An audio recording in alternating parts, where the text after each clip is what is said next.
Ok, bună prieteni și bine v-am găsit la un nou episod. Astăzi m-am decis să vă arăt ce am făcut eu împreună cu o fată.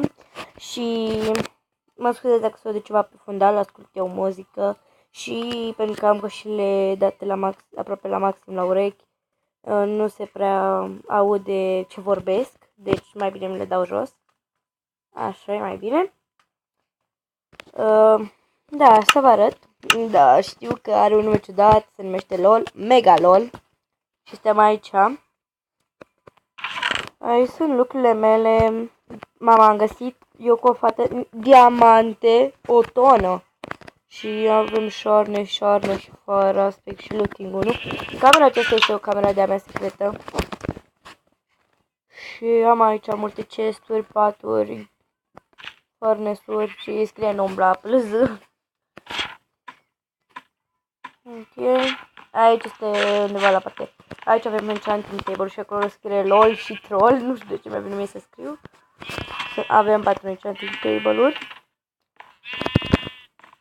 În față avem un portal spre Nether. Iar aici este o cameră cu chesturi, din nou. Aceea este camera mea secretă cu chesturi. Pentru că eu mai lucrez uneori singură. Iar aici, dacă urcăm, este terasa mea și e noapte.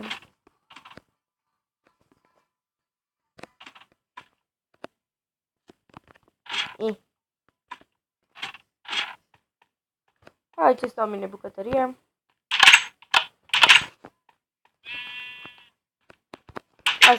Aceasta este camera mea. Și mie îmi place să mă culc sus.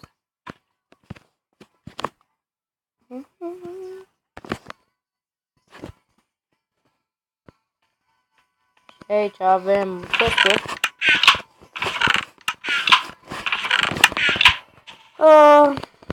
Tot ce vedeți aici este încă în construcție, n-am terminat încă nimic. Aici, da, sunt într-un biome cu clay. Și aici avem o piscină într-un jungle tree. Și acolo avem o casă, n-am de ce să fie oră pentru că nu este nimic în ea. Și dacă mergem aici în spate, în spatele casei mai exact,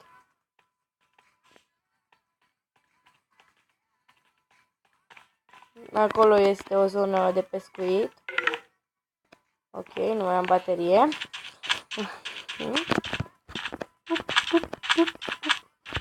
Și aici avem piscina și acolo să sărim, să terminăm melodia. Mine mă rog. Da, avem aici o căsuță de obsidian.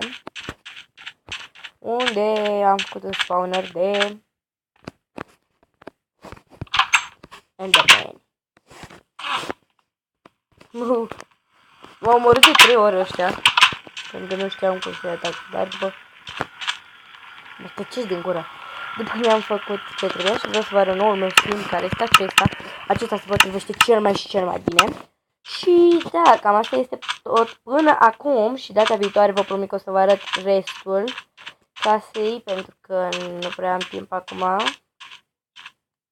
Și după câte ați putut să vedeți acolo mai este și o fermă. Dar toate la timpul lor. Și ne vedem data viitoare cu un alt episod nou.